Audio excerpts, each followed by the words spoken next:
بسم اللہ الرحمن الرحیم۔ مضمون پڑھنے سے پہلے یہ سمجھ لیجئے کہ جادو کرنا اور جادوگروں کے پاس جانا یہ حرام ہے، چاہے وہ کسی جادو کے توڑ کے لیے ہو۔ جادو کرنا حرام ہے، جادو کرانا حرام ہے، جادوگروں کے پاس جانا حرام ہے، بہت بڑا گناہ ہے، اور بعض مرتبہ انسان اس کی وجہ سے شرک میں مبتلا ہو جاتا ہے، ایمان سے نکل جاتا ہے، اس کا ایمان سلب ہو جاتا ہے۔ یہ دیکھتے ہیں اس مضمون میں کہ جادوگر لوگ کتنے گندے ہوتے ہیں اور کیسی گھناؤنی حرکتیں کرتے ہیں، اور افسوس ہے ان لوگوں پر جو ان جادوگروں کے پاس اپنے مسائل حل کرانے کے لیے جاتے ہیں۔ جادوگروں کی سب سے بڑی بات یہ ہے، یاد رکھے کہ یہ جادوگر لوگ شیاطین کی مدد کے بغیر اپنے جادو میں کبھی کامیاب نہیں ہو سکتے۔ ان کو اپنے اس گھناؤنے ناپاک کام کے لیے شیاطین کی مدد حاصل کرنی پڑتی، اور شیاطین کی مدد حاصل کرنے کے لیے ان کو خوش کرنے کے لیے ان کو بہت گندے اور گھناؤنے کام کرنے پڑتے ہیں ان کو۔ دیکھیے، شیطان سے قربت حاصل کرنے کے بعض ذرائع، بعض جادوگر وہ ہوتے ہیں جو شیطان کو خوش کرنے کے لیے قرآن شریف کو چپل کی جگہ اپنے پیروں میں پہن کر بیت الخلاء میں داخل ہوتے ہیں۔ نعوذ باللہ، استغفر اللہ، اللہ ہم سب کی حفاظت فرمائے جادو سے بھی اور ان جادوگروں کے پاس جانے سے بھی اور ان کے چکروں میں پڑنے سے بھی۔ جس طرح بیت الخلاء میں، باتھ روم میں، ٹوائلٹ میں جانے سے پہلے ہم چپل پہن کر جاتے ہیں یا اندر ہی چپل رکھی ہوتی ہے وہ پہنتے ہیں، تو اس طرح یہ جادوگر لوگ اس چپل کی جگہ پر قرآن کریم کو پہنتے چپل بنا کر۔ نعوذ باللہ، ہم تصور نہیں کر سکتے۔ کچھ جادوگر وہ ہیں جو قرآن کریم کی آیات کو پاخانہ وغیرہ سے لکھتے ہیں، معاذ اللہ۔ کچھ ایسے ہیں جو آیت قرآنیہ کو حیض کے خون سے لکھتے ہیں، نعوذ باللہ۔ اور کچھ ایسے ہیں جو آیات قرآنیہ کو پیر کے نچلے حصے میں لکھتے ہیں۔ کچھ وہ ہیں جو سورہ فاتحہ کو الٹی یعنی آخر سے لکھتے ہیں، جیسے الحمدللہ رب العالمین ہے تو پہلے عالمین، پھر اس کے بعد رب، پھر اس کے بعد للہ، پھر الحمد، اس طرح الٹی آیت لکھتے ہیں۔ بعض جادوگر بغیر وضو کے نماز پڑھتے ہیں، بعض ہمیشہ جنابت یعنی ناپاکی کی حالت میں رہتے ہیں۔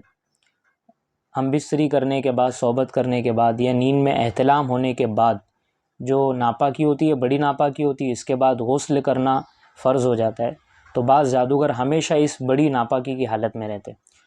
کچھ ایسے ہوتے ہیں جو شیطان کے لیے جانور یا پرندہ جیسے مرغ وغیرہ ذبح کرتے ہیں، اور ذبح کے وقت خدا کا نام لینے کے بجائے، اللہ کا نام لینے کے بجائے شیطان کا نام لیتے ہیں، اور پھر ذبح شدہ جانور کو کھانے میں استعمال کرنے کے بجائے کسی ایسی انجان جگہ ڈال دیتے ہیں جہاں شیطان ان سے مطالبہ کرتا ہے، یعنی ذبح کرنے کے بعد اسے نہ کھاتے ہیں نہ کسی کو کھلاتے ہیں، بلکہ اس کو شیطان جہاں ڈالنے کے لیے بولتا ہے وہاں پھینک کر آ جاتے ہیں۔ کچھ جادوگر اور ساحر یعنی وہی جادوگر، عربی میں ساحر کہا جاتا ہے جادوگر کو۔ کچھ جادوگر اور ساحر ایسے ہیں جو ستاروں کی عبادت کرتے ہیں، ان کو سجدہ کرتے ہیں۔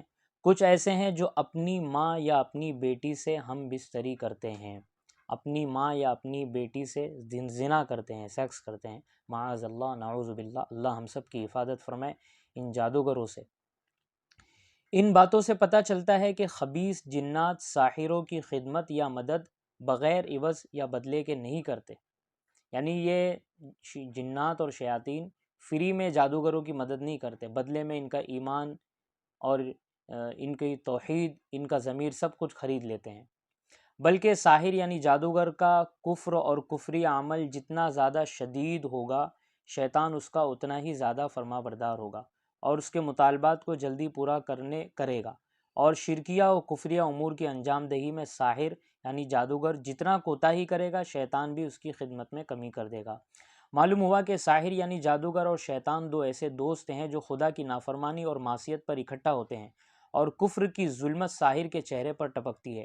اور اگر آپ قریب سے ساحر کا، جادوگر کا جائزہ لے تو دیکھیں گے کہ وہ اپنی بیوی بچوں کے ساتھ انتہائی بدحالی کی زندگی گزارتا ہے۔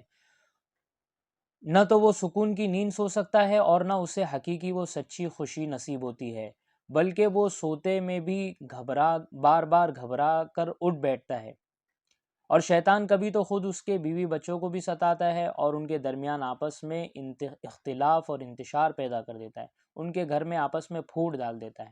نوٹ: شہر مالیگاؤں میں گرناندی پرجھانجر دیول، یہ کوئی مندر کا نام ہے، تو اس مندر کے متعلق مشہور ہے کہ وہاں مخصوص راتوں میں جادوگر قسم کے حضرات، خصوصاً عورتیں جمع ہوتی ہیں اور برہنہ ہو کر رقص کرتے ہیں، یعنی ننگے ہو کر ناچتے ہیں، ڈانس کرتے ہیں، اور ایک دوسرے کے بدن پر گوبر اور پاخانہ ملتے ہیں۔ نعوذ باللہ، استغفر اللہ، اللہ ہم سب کی حفاظت فرمائے۔ اللہ عالم بالصواب۔